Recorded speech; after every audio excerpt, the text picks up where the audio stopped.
जादुई सेब का पेड़।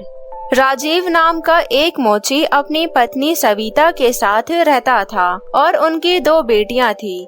छाया राजीव की पहली पत्नी की बेटी थी और भावना सविता की बेटी थी।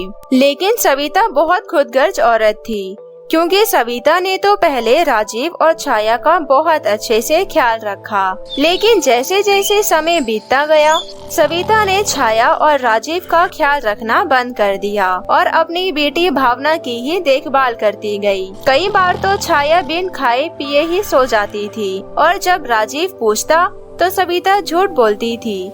सविता ने छाया का स्कूल भी छुड़वा दिया था और राजीव चाहकर भी कुछ नहीं कर पाता। अब छाया 19 साल की हो चुकी थी। वो घर का सारा काम अकेले ही करती रहती थी, लेकिन वहाँ दोनों माँ बेटी एक काम भी नहीं करती। जब राजीव घर में आता तो दिखाने के लिए वो खुद ही काम करने लग जाती।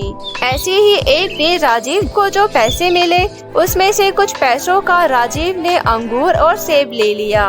घर जाकर सविता ने अंगूर और सेब भावना को खिला दिए। उनमें से एक कच्चा सेब था, जो कि सविता ने छाया को दे दिया, क्योंकि उसको पता था कि वो खट्टा है और वो खा नहीं पाएगी।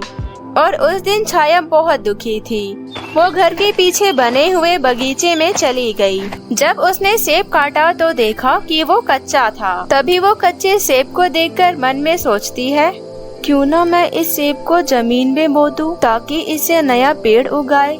ये सोचकर छाया ने जल्दी जल्दी सेब में से बीज निकाला और मिट्टी में बो दिया और वो जल्दी से आकर घर में काम करने लगी। कुछ दिनों बाद जब वो बगीचे में गई तो उसने देखा कि वहाँ पर एक सेब का पौधा उग चुका है।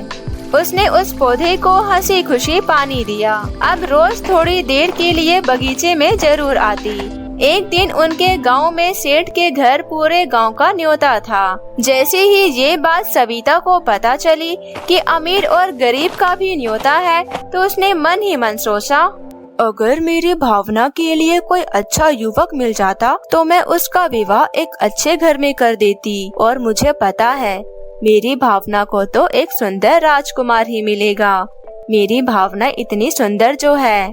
कुछ समय बाद वो अपने और भावना के लिए सुंदर सुंदर कपड़े खरीदने चली गई। जैसे ही वे लोग न्योता में जाने के लिए तैयार हो रहे थे, तब सविता बोली, चलो जल्दी तैयार हो जाओ।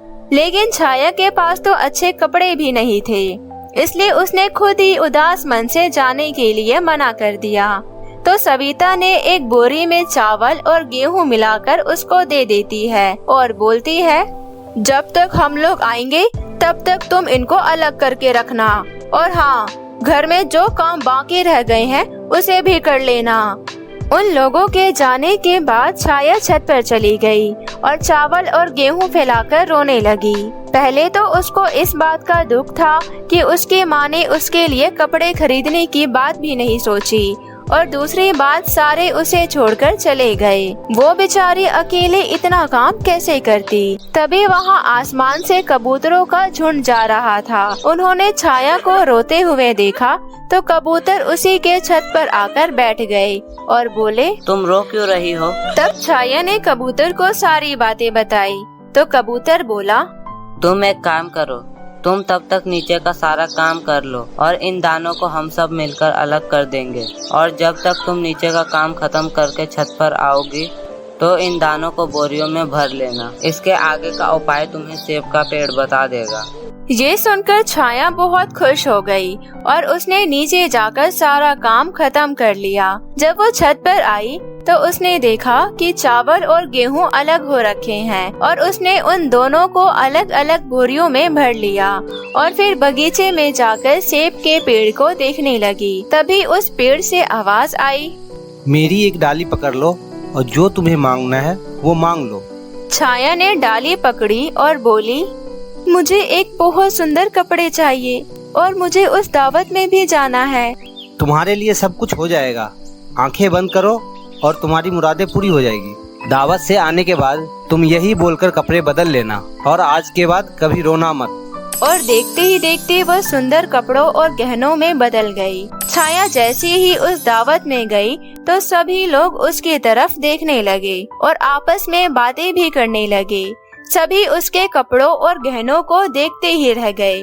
दावत में हर एक युवक छाया के साथ डांस करना चाहता था, उसके साथ दो बातें करना चाहता था। उसी दावत में भावना और सविता भी उसको निहार रही थी, लेकिन वो नहीं जानते थे कि ये छाया ही है। थोड़ी देर बाद छाया सबसे विदा लेकर वहाँ से जाने लगी, लेकिन तभी एक सुंदर सा राजकुमार उसके पास आया और छाया का हाथ पकड़कर बोला, मैं एक राजकुमार हूँ, मेरा नाम विराज प्रताप है, क्या तुम मुझसे शादी करोगी? तभी छाया ने शर्माकर अपना हाथ छुड़ाया और वहाँ से निकल गई। लेकिन जाते जाते छाया की अंगूठी राजकुमार के हाथ में ही रह गया। बाहर आकर उसने आंखें बंद की और घर जाने की सोचने लगी और वहाँ से वो चली गई। और वहाँ पर राजकुमार हाथ में अंगूठी लिए हुए देखता रह गया। छाया बगीचे में पहुँची और पेड़ की डाली पकड़कर सोचने लगी, मुझे पहले जैसा बना दो। वो तुरंत पहले जैसी बन गई और अपने घर के अंदर चली गई। और कुछ समय बाद सविता, भावना सारे आ गए। उन्होंने आते ही उस लड़की के बारे में बातें करना शुरू कर दिया।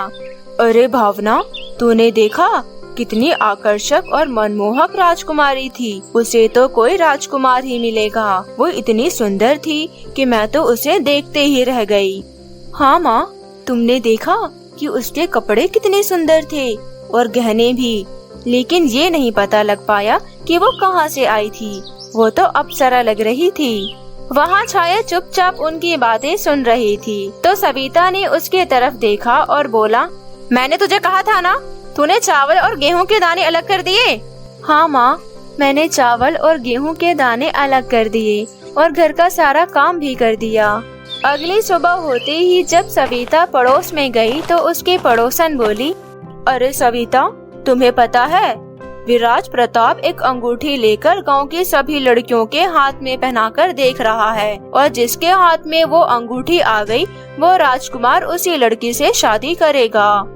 ये सुनकर सविता ने कुछ सोचा और अपने घर आ गई। और कुछ समय बाद वहाँ पर राजकुमार भी आ गया और उनके घर का दरवाजा खटखटाने लगा और बोला, आपके घर में जितनी भी लड़कियाँ हैं सबको बाहर निकालो। और सविता तो बहुत शातिर थी। उसने छाया को अंदर के कमरे में बंद कर दिया और अपने साथ भावना को लेकर बाहर निकली। तभी राजकुमार बोला, अपना हाथ बढ़ाओ। और भावना ने अपना हाथ बढ़ा दिया, लेकिन अंगूठी भावना के हाथों में नहीं आई। तो राजकुमार ने पूछा, आपके घर में कोई और लड़की नहीं है? तो सविता ने ना में सिर हिला दिया। तभी वो कबूतर वहाँ पर चींची करती आई और बोली, तुम जिसको ढूंढ रहे हो वो अंदर के कमरे में बंद है। ये बात सुनकर राजकुमार सीधा अंदर कमरे में चला गया। उसके पीछे पीछे सविता और भावना भी आए। तो राजकुमार बोला, ये दरवाजा खोलो।